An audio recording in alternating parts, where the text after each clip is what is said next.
दोस्तों, मेरा नाम संदीप है। आज मैं अजीब और डरावनी कहानी लेके आया हूं। बिना देर किए हुए शुरू करते हैं। ये बात काफी पुरानी है, शायद 1988 से 1991 के लगभग की घटना है। हमारे पड़ोस में एक किराएदार रहा करते थे। उनकी सर्विस टू व्हीलर कंपनी में एक मैकेनिक की थी।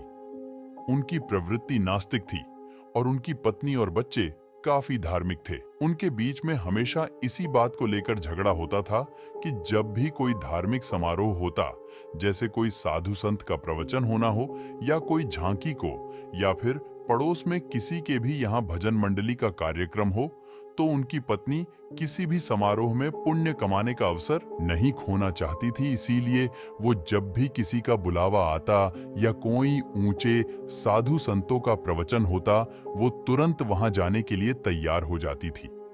यही बात उनके पति को अच्छी नहीं लगती थी, क्योंकि उनके इस तरह के बुलावों में जाने से उनके दैनिक कार्यों में व्यवधान पड़ता था।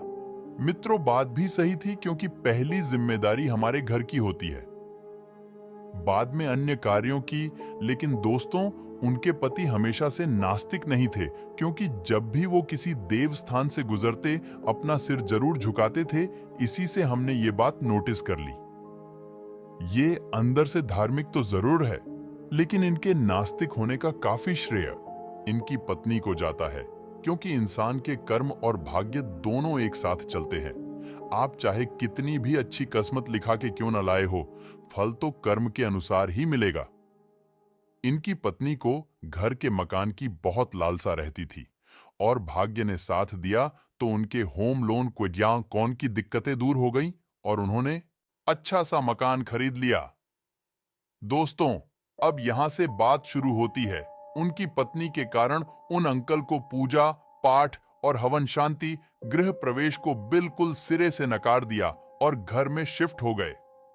उस घर में जाते ही सबसे पहले तो उन अंकल को भगवान की तस्वीरें लगाते ही किल से गहरा जख्म हो गया और खून की धार जमीन पर गिर गई। उनको 7 टांके आए। घर में शिफ्ट होने के बाद वो कुछ समय के लिए कहीं बाहर चले गए। वापस आए तो उनके साथ अजीब 2 बातें होने लगी। उनको रात में कभी 2 ऐसा महसूस होता कि कोई उनके पास से होकर सीढ़ियों की तरफ जा रहा है, तो कभी 2 उनको नींद में ऐसा लगता कि किसी की आने की झपकी पड़ी हो। अब इस तरह उनको 2-3 महीने हो गए। फिर एक दिन और एक बात हुई। उन अंकल की तबीयत खराब हो गई, सब जांचें हो गई, लेकिन कोई समस्या नहीं आई।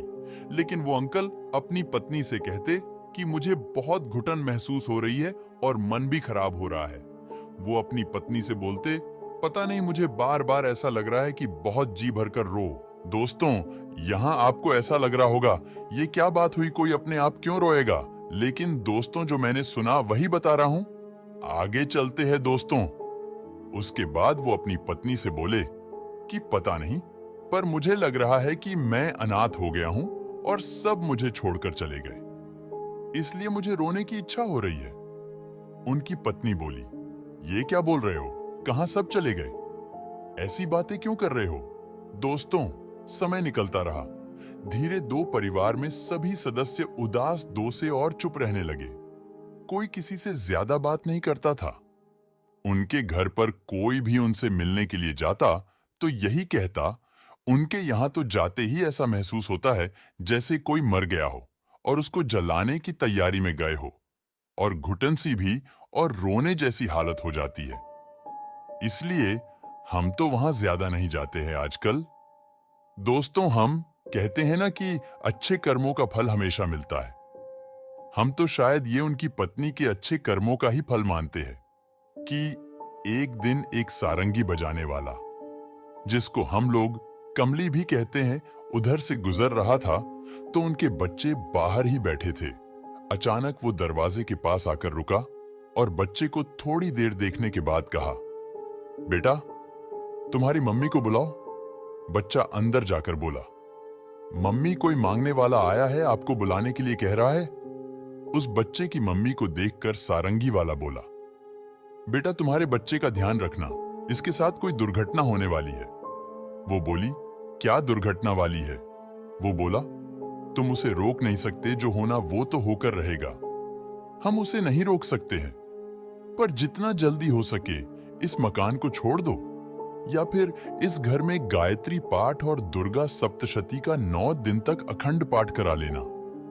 नहीं तो तुम यहाँ चैन से नहीं रह पाओगे और कुछ भी हो सकता है। वो सारंगी वाला चला गया। उसके थोड़ी देर बाद बच्चे की माँ ने उसे किराने की दुकान से कुछ लाने के बच का माँ न उस किरान का दुकान से कुछ लाने के लिए भेजा जो रोड के उस पार थी।